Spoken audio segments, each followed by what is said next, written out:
ये जो घटना घटी चंद्रिका हेम्ब्रमकर सी बालेश्वर एफएम मेडिकल कॉलेज रे पढ़ुले एवं गत 4 तारिख दिन सी पढ़ा अवस्था बालेश्वर केमिति काठजोड़ी कूल शव पड़ा से बाबद आम सब सन्देह प्रकाश करुचु एवं ये गोटे कपल कल्पित हत्याकांड एवं यार रहस्य जदि पुलिस ठीक भाव में उन्मोचन न करे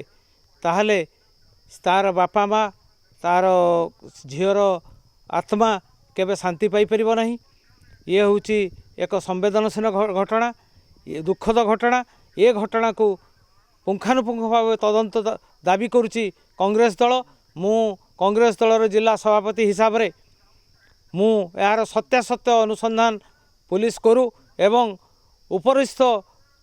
पुलिस अधिकारी मानकु मु जणैवा पई कांग्रेस दल तरफरु निजे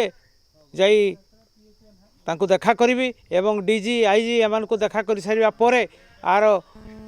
उच्च स्तरीय तदंत आमे दाबी करूचु एवं ए दाबी